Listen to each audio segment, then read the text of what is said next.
그래서 임팩트 순간에는 일부러 스트라이킹을 주는 게 아닌 그냥 많이 듣는 얘기 중에 하나죠. 지나간다. 그 중에 공이 맞는 순간을 임팩트라고 부를 뿐이다.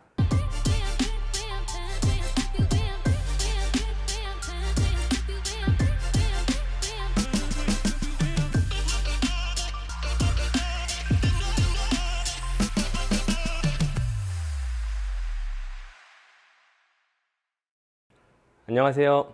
골프 어필의 이유가 있는 레슨 이훈이 프로입니다. 오늘 영상의 주제는 임팩트 자세에 대해서 설명을 드리려고 합니다.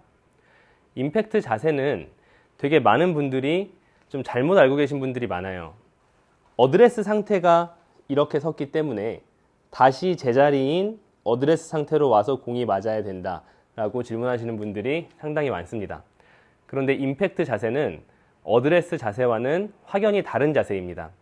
어떻게 다르냐면 이상적인 임팩트 자세는 골반이 거의 목표 방향까지 열려 있고 어깨선은 완전한 스퀘어는 아니지만 살짝 하체의 회전을 따라서 열려 있는 상태, 미세하게. 그리고 오른 팔꿈치는 아직 구부러져서 펴지고 있는 단계에 있어야 됩니다. 어떤 움직임의 원리로 이런 자세가 나오냐면, 자, 백스윙 탑에서 동작을 살펴보면 상체의 회전이 골반의 회전 양보다 훨씬 현저히 많죠. 그럼 이거를 다른 시각으로 바라봤을 때 백스윙 탑이 다운스윙의 시작점이라고 생각을 했을 때 이미 골반이 상체보다 앞서 있는 상태가 되겠죠. 상체는 뒤쳐져 있고요. 그래서 이 상태에서 골반에 선행을 줘서 공이 맞는 시점까지 진행을 시켜보면 이런 자세가 나오게 됩니다. 이때 머리는 당연히 제자리를 유지하고 얼굴의 방향 또한 최대한 정면으로 유지되어 있는 상태가 가장 이상적입니다. 근데 여기서 이제 다운스윙에서 골반을 선행을 해서 어드레스 상태보다 골반이 오픈되어 있는 임팩트 자세를 만들어 보세요 라고 말씀을 드리면 하체가 너무 빨리 돌아서 손이 너무 늦기 때문에 페이스 오픈이 일어나는 현상이 많다라고 말씀을 많이 하세요. 뭐 심한 슬라이스가 날 수도 있고 경우에 따라서 정말 심해지면 생크가 나는 그런 결과가 나올 수도 있는데요. 그 부분에 대해서 설명을 좀 드릴게요. 하체가 너무 빨라서 손이 너무 늦어서 페이스 오픈이 생긴 게 아니고 백스윙 탑에서 골반만 선행을 해야 되는데 고개가 같이 돈 겁니다.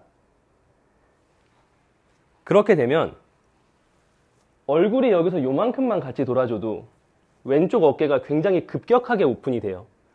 그럼 머리는 앞으로 나가게 되고 엉덩이는 뒤로 빠지게 되겠죠. 이 상태로 다운스윙을 진행을 해보면 이 부분까지 와도 클럽 헤드가 공까지 도달하지 않습니다.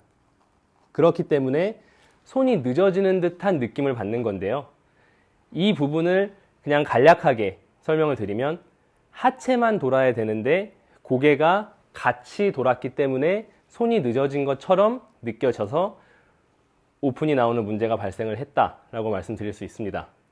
그럼 이 부분을 어떻게 연습해야 되냐면 제 영상의 다운스윙 편에도 나와 있지만 팔짱을 끼고 거울을 보면서 고개는 정면에 고정한 상태로 골반만 움직이는 이런 상하체 분리 동작, 이런 동작들을 많이 연습을 하시고 스윙에 적용을 해보시면 훨씬 더 좋을 것 같아요. 그리고 임팩트 자세에서 임팩트라고 해서 강한 스트라이킹을 땅 하고 주는 게 결코 좋은 임팩트가 아닙니다. 임팩트라는 거는 그냥 헤드가 공에 맞는 순간을 지칭하는 명칭 정도로만 생각하세요. 공이 맞는 순간에 내가 인위적으로 어떤 힘을 더 주게 되면 손의 조작이 생길 수도 있고 여러 가지 스윙에 불필요한 힘이 개입되면서 굉장히 많은 오차를 불러올 수 있는 경우의 수가 생기게 됩니다. 그래서 임팩트 순간에는 일부러 스트라이킹을 주는 게 아닌 그냥 많이 듣는 얘기 중에 하나죠. 지나간다. 그 중에 공이 맞는 순간을 임팩트라고 부를 뿐이다 라고 정리를 하시면 좋을 것 같습니다. 이상적인 임팩트 자세를 만들기 위해서는 굉장히 많은 전제 동작의 연습을 필요로 합니다. 아까 설명드린 상하체의 분리 동작이라든지 손과 어깨의 이완 상태를 유지하면서 스윙하는 법이라든지, 하지만 단계적으로 그런 부분들을 연습을 하셔서 이상적인 임팩트를 만들어낼 수 있다면 공의 컨택과 거리, 방향 모두 만족하실 수 있는 스윙을 만드실 수 있을 겁니다.